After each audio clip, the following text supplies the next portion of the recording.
नरं चैव नरोत्तमं देवीं सरस्वतीं व्यासं ततो जयमुदीरयेत्। श्रीलक्ष्मीनाथ समारंभां नाथया मुनिमध्यमाम् अस्मदाचार्यपर्यन्तां वन्दे श्रीगुरुपरम्पराम्। अञ्जनानन्दनं वीरं जानकी शोकनाशनं कपीशमक्षहन्तारं वन्दे लङ्काभयङ्करम्। भक्ति भक्त भगवंत गुरु चतुर्नाम वपुएक, इनके पद वंदन किए ना सत विघ्न अनेक। कुल वृंदावन बिहारी लाल की जय, भागवत महापुराण की जय, सुखदेव भगवान की जय। परम मंगल में परात्पर अखिलेश्वर, अचिंत कल्याण गुणगण निधान सर्वेश्वर सर्वाधिपति, अकारण करुणा वरुणालय, अकारण करुणा कारक, सकल जन कल्ल सापहारक, परात्पर पर ब्रह्म सच्चिदानंद स्वरूप परमपिता परमात्मा श्री राधा गोविंद सरकार, राधा रमण बाधा हरण श्री बांके बिहारी लाल का है। वांग में शब्द में विग्रह श्रीमद् भागवत महापुराण। कोटि कोटि नमन कोटि कोटि प्रणाम। इस परम पावन पुराण ग्रंथ पारमहंसों की पावन संहिता को परमाराध्य नंद नंदन यशोदा नंदन ब्रज रंजन देवकी नंदन श्याम सुंदर श्री कृष्ण के पाद पद्मों पर कोटशा नमन नतमस्तक बंदन एवं अभिनंदन। उनकी हलादनी शक्ति प्राण प्रिया जगत वंदनी वृषभानुवंदनी भासुती जगदीश्वरी बरसाने वाली श्री किशोरी जू के पावन चरणारविंदों पर कोटशा प्रणति। समस्त भूतादिक सिया राम में सब जग जानी, करहूँ प्रणाम जोर जुग पान। हम सब का यह परम सौभाग्य की भागवत साप्ताहिक कथा सीखने का सदसंकल्प विचार लेकर के एक स्थान पर एक साथ जुड़ करके इस पावन पुराण श्रीमद् भागवतम की तैयारी कर रहे हैं। कल हम बड़े ही पावन प्रसंग पर बने हुए थे कि विदुर जी महाराज मैत्रेय मुनि जी के पास गए हैं, पावन गंगा का तट हरिद्वार। वहां पर बैठ करके उनसे प्रश्न किए हैं। जब उद्धव जी के द्वारा पता चला कि भगवान ने मैत्रेय मुनि से कहा था कि जब मेरा भक्त विदुर आपके पास आए तो आप इस भागवत का ज्ञान उन्हें भी अवश्य दीजिए, तो प्रश्न किया कि सुखाय कर्माणि करोति लोको नतई सुखम वाण्य दुपारमम वा विंदेत भूयस्ततैव दुःखम यदत्र युक्तम भगवान वदेन्न। संसारी प्राणी सुख के लिए सदैव तत्पर रहते हैं, प्रयासरत रहते हैं, लेकिन उनको संसार से सुख नहीं मिलता महाराज, केवल दुख की प्राप्ति होती है।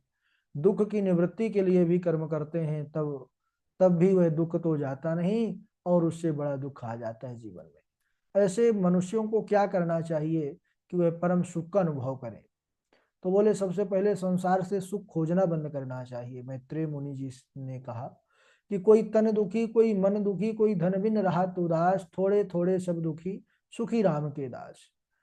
ब्रह्मा जी कहने लगे कि जब सृष्टि किए तब सबसे पहले जो सृष्टि हुई वह अज्ञान की 5 वृत्तियां ही उत्पन्न हुई, जिसको अविद्या, अस्मिता, राग, द्वेष, अविनिवेश कहा जाता है। पापमयी सृष्टि को देखा, ब्रह्मा जी प्रसन्न नहीं हुए, भगवान का चिंतन किए। सनकादि कुमार अब की बार चारों भैया हुए, उनसे कहा कि सृष्टि में सहायक बनो, उन्होंने हाथ खड़े कर दिए। तब वह ब्रह्मा जी का क्रोध प्रकट हुआ और भृगुड़ी के मध्य में नील लोहित के रूप में एक बालक प्रकट हुए जो रुद्र कहलाए। रुद्र से कहा आप सृष्टि में सहायता करिए, बोले ठीक है। और वह अपने ही समानु जो है उग्र आदि सृष्टि करने लगे, भूत प्रेत की रचना करने लग गए। तब उन्होंने कहा आप बस करिए, अलम प्रजा भी सृष्टा भी। बोले क्या करें, सृष्टि ना करें तो? बोले सर्वभूत सुखावहम तप आतिष्ठ भद्रम ते सर्वभूत सुखावहम। समस्त संसार को सुख देने के लिए तपस्या कीजिए। इस प्रकार भगवान शंकर कैलाश के पर्वत पर आकर के वट वृक्ष के नीचे सुंदर तपस्या करने लग गए। इधर ब्रह्मा जी द्वारा अब मानसिक सृष्टि चल रही है। अभी ब्रह्मा जी ने अपने मन से ही कई ऋषियों को प्रकट किया है। मरीचि, अत्रि, अंगिरा, पुलस्त और पुलह, क्रतु, वशिष्ठ, दक्ष, इन 10 पुत्रों को उन्होंने प्रकट किया, उत्पन्न किया और छाया से करदम मुनि को प्रकट किया। मन से मरीच हुए। इस प्रकार यह मानसिक सृष्टि मन से उन्होंने इन्हें प्रकट किया है। अब इनसे भी सृष्टि का विस्तार हुआ नहीं तो भगवान का चिंतन करने लग गए। तो शरीर के दोनों भागों से ही एक भाग से स्त्री और एक भाग से पुरुष, यह एक जोड़ा प्रकट हुआ। तो कहने लगे कि जो उसमें से पुरुष थे वह सार्वभौम सम्राट स्वयंभू मनु कहलाए, और जो स्त्री थी वह महारानी शतरूपा। हाँ, स्वयंभू और मनु शतरूपा, जिनसे भई नर सृष्टि अनूपा। तो यह सृष्टि का शुभारंभ फिर अब इन्हीं से होगा।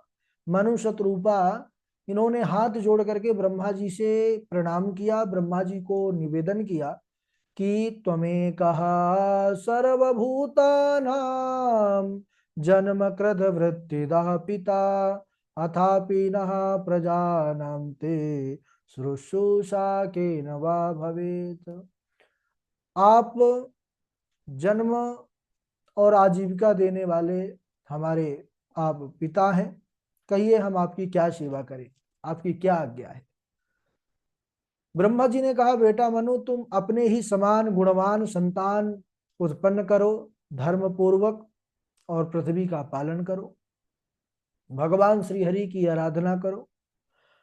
स्वयंभू मनु ने कहा कि पिताजी मैं आपकी आज्ञा का पालन अवश्य करूंगा, परंतु प्रजा की जो स्थान भूता पृथ्वी है, जिसमें प्रजाजन रहते हैं, मनुष्यों का जहाँ जीवन निर्वहन हो सके, वह पृथ्वी तो इस समय प्रलयकालीन जल में मग्न है, तो इसका उद्धार कीजिए आप। जब इस प्रकार ब्रह्मा जी ने देखा कि बिल्कुल बिना पृथ्वी के सृष्टि कहाँ पर हो, तब वह विचार करने लगे कि किस प्रकार पृथ्वी जल के बाहर आए, ऊपर आए, क्योंकि जो वह हिरण्याक्ष था वह पृथ्वी को, ये हिरण्याक्ष हिरण्यकशिपु यह दोनों भाई हैं, दोनों की कथा आप जानते भी हैं, अभी आगे आएगी भी। तो यह दोनों दुष्ट अनेक प्रकार से उपद्रव करते थे, पृथ्वी को वहां से आने ही नहीं दे रहे थे, चुरा करके अंदर रखे हुए थे सब दानव लोग मिल करके। अब इधर ब्रह्मा जी विचार करने लगे कि उस पृथ्वी का किस प्रकार से उद्धार हो। उसी समय ब्रह्मा जी को एक छींक आती है, नासिका के छिद्र से एक वाराह शिशु निकला।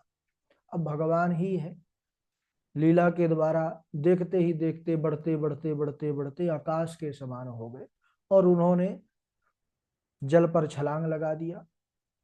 और कहते हैं कि हिरण्याक्ष का वध करके उन्होंने पृथ्वी को जल के ऊपर स्थापित किया। विदुर जी मैत्रेय मुनि से पूछते हैं कि यह दैत्यराज हिरण्याक्ष कौन था, और भगवान वाराह से किस प्रकार इसकी मुठभेड़ हुई, कैसे सामना किया, इनके बीच क्या वार्ता हुई, कैसे युद्ध हुआ, यह कथा भी सुनना चाहते हैं। तब मैत्रेय मुनि कथा बताने लग गए कि दितिर दाक्षायणी छत्र मारीचम कश्यपम पतिम अपत्य कामा चकमे संध्यायां मृच्छयार्दिता। विदुर जी एक बार दक्ष नंदिनी दिति सायंकाल काम से संतप्त होकर के अपने पति महर्षि कश्यप के पास आई, और पुत्र प्राप्ति के लिए वह उनसे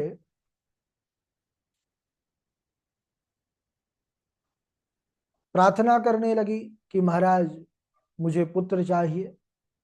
महर्षि कश्यप ने कहा, ठीक है देवी, मैं आपकी इच्छा को अवश्य पूर्ण करूंगा, परंतु अभी जो समय चल रहा है सायंकालीन का समय चल रहा है, इस समय भूत भावन भगवान अपने गणों के साथ विहार करते हैं, घूमते हैं, विचरण करते हैं, इसलिए आप कुछ देर ठहर जाइए, संध्याकालीन समय गुजर जाए। शास्त्रों में इस समय पर मनाही है कि कौन कौन से कार्य नहीं करना चाहिए। चत्वारि खलु कार्याणि संध्या काले विवर्जयेत्, आहारम मैथुनम निद्राम स्वाध्यायं च चतुर्थकम। आहार सायंकालीन समय ना तो भोजन करना चाहिए, स्त्री प्रसंग, और ना ही अध्ययन, और ना ही शयन। क्योंकि इस समय जो समय है ये भगवान के ध्यान का है, भगवान के भजन का है, भगवान के आरती पूजा पाठ का समय होता है, संध्या का समय होता है। अब दीति उन्होंने महर्षि कश्यप के वस्त्रों को पकड़ लिया। कामो तुराणाम न भयम न लज्जा। महर्षि कश्यप समझ गए कि दैव की अगर ऐसी ही इच्छा है, इसमें कोई इनकी लीला है, तो हर इच्छा भावी बलवाना। महर्षि कश्यप ने दिति की इच्छा को पूर्ण किया, स्नान किया और बैठ करके अपना भगवान का ध्यान करने लग गए। इसके बाद दिति लज्जित तो होकर के महर्षि कश्यप के चरणों में प्रणाम करती हैं और उनसे प्रार्थना करती हैं कि मुझे क्षमा कीजिए, मैंने आपके आज्ञा की अवहेलना किया है, इसलिए आप मुझे आशीर्वाद दीजिए कि मेरा गर्भ नष्ट ना हो। महर्षि कश्यप ने कहा, देखो दीदी, तुमने अपराध तो किया है, इसलिए इसका परिणाम भी तुमको मिलेगा। और तुमने ना केवल मेरी आज्ञा का पालन नहीं किया, बल्कि भगवान शंकर के भी आपने अवहेलना किया है। भगवान शंकर उस समय विचरण करते हैं, इसलिए तुम्हारे गर्भ से भयंकर दो असुर राक्षस प्रकट होंगे, जो अपने अत्याचार से त्रैलोकी को पीड़ित करेंगे। तब दीति दुखी हो गई। लेकिन दीदी, तुम्हें अपने कर्म पर पश्चाताप हुआ है, इसलिए मैं तुमको यह वरदान देता हूं कि तुम्हारे पुत्र का पुत्र होगा, वह परम भगवत भक्त होगा, जिसके यश का गान देवता ऋषि मुनि सब किया करेंगे। ऐसा कह करके महर्षि कश्यप चले जाते हैं वहां से। दीति अपने गर्भ को सज्जनों 100 वर्षों तक धारण करके रखती है, जन्म नहीं देती, क्योंकि उसको पता है कि यह जन्म लेते ही संसार में आतंक मचाएंगे, आतंकवादी बन जाएंगे, तो कष्ट होगा। माता है, क्योंकि संसार भला तो बोलेगा नहीं, बुरा ही बोलेगा, तो इसलिए 100 वर्षों तक गर्भ पर ही रखा। लेकिन उन असुरों का गर्भ में रहते हुए ही ऐसा तेज था कि गर्भ में रहते रहते देवताओं का तेज निस्तेज होने लग गया। तब आकर के सबने निवेदन किया कि आप इनको जन्म दीजिए। कब तक गर्भ में इस प्रकार रखेंगी, क्योंकि इनका तो जन्म तय है। तब दीति उन दोनों जुड़वा बच्चों को जन्म देती हैं। इसके बाद दोनों का नामकरण हुआ। वह महाराज जन्म लेते ही आकाश की ऊंचाई को छू गए, बहुत भयंकर उनका शरीर। तो महर्षि कश्यप उनका नामकरण करते हैं। ब्रह्मा जी के पास देवता लोग जाते हैं, जाकर के पूछते हैं, महाराज हमारा यह तेज क्यों कम हो रहा है, फीका पड़ रहा है, ऐसी क्या इस समय विपत्ति आने वाली है। ब्रह्मा जी ने पूरी कथा बताई कि देखो भाई, इस समय दो भयंकर असुर जन्म ले चुके हैं, और वह दोनों असुर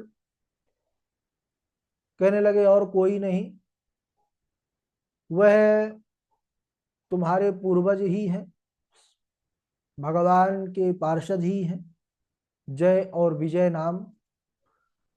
किस प्रकार श्राप मिला वह कथा बताने लग गए कि सनकादि कुमार, जो मेरे प्रथम मानस पुत्र हैं, चारों वह गए थे भगवान का दर्शन करने, और 7वें द्वार पर जय और विजय उपस्थित थे। उन्होंने भगवान के द्वार के अंदर जाने से रोक दिया।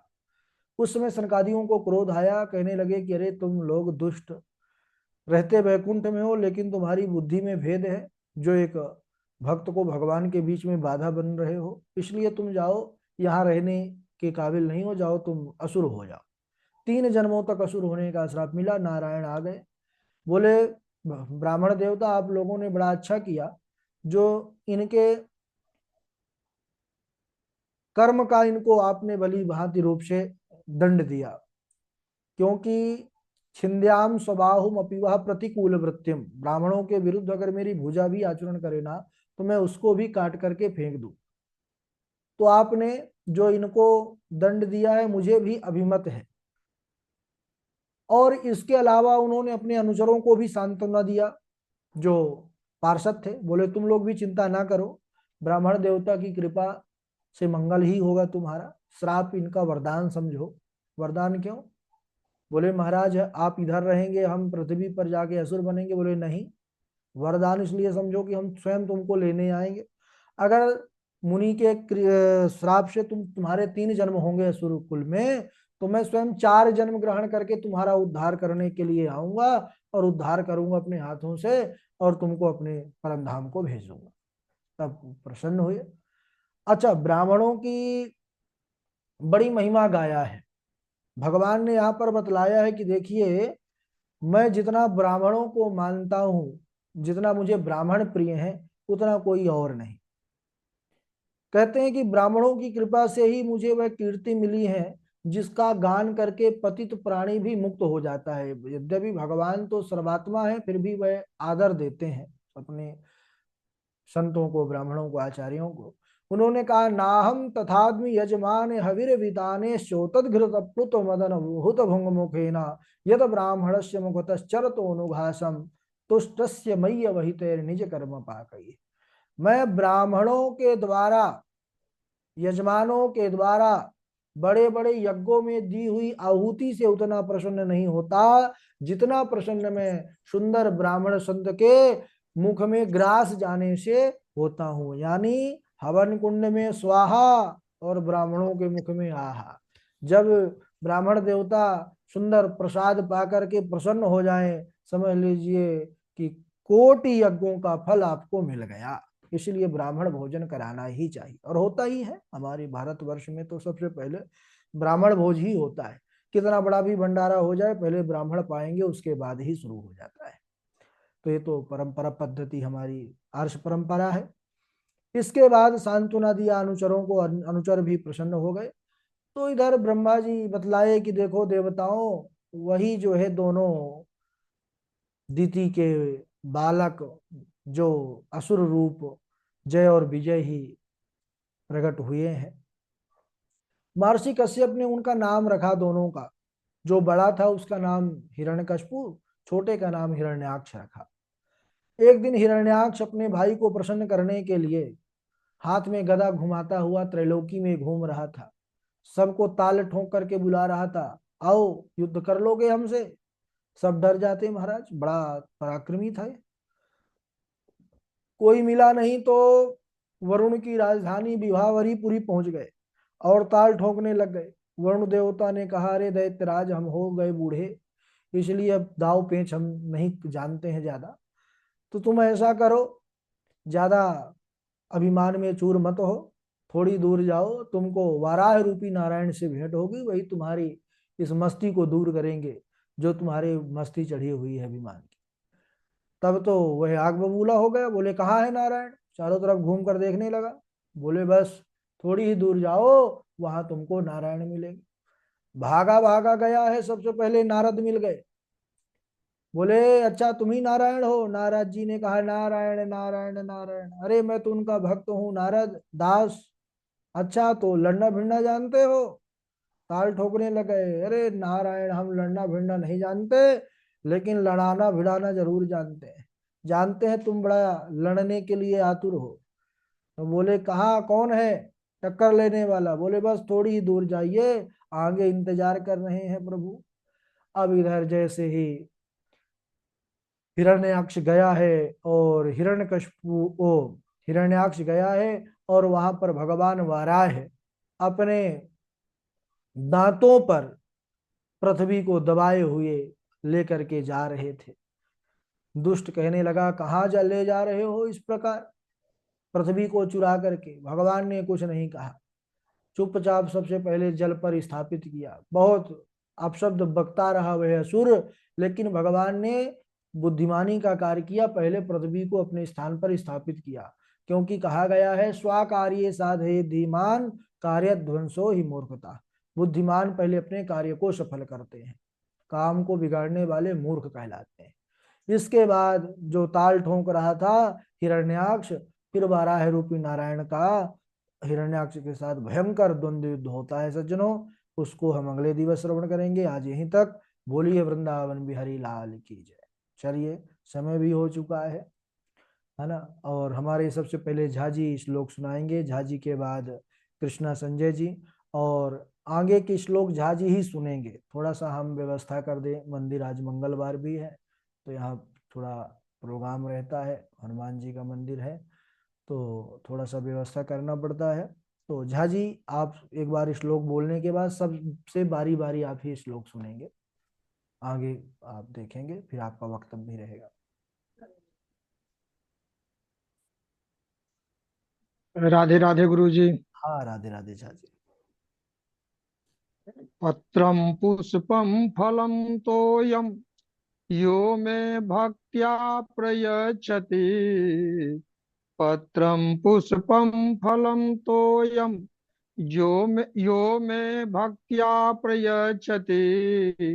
तदहं भक्त्युपहृतम् असनामि प्रयतात्मनः। इंद्रप्रस्थम यमप्रस्थम अवंति वारुणावतम। देहि मे चतुरो ग्रामान पंचमं हस्तिनापुरम्। इंद्रप्रस्थम गुरोर्दत्तम यमप्रस्थम कृपस्य च।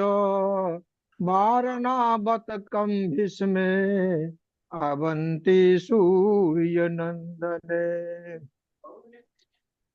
कृष्णाय वासुदेवाय हरये परमात्मने प्रणतः क्लेशनाशाय गोविन्दाय नमो नमः। जन्माद्यस्य यतोऽन्वयादितरतश्चार्थेष्वभिज्ञः स्वराट् तेने ब्रह्महृदाय आदिकवये मुह्यन्ति यत् सूरय। राधे राधे गुरु जी। बहुत अच्छा, ठीक है झा जी, आगे आप सबसे सुन लीजिए एक बार, तब तक थोड़ा सा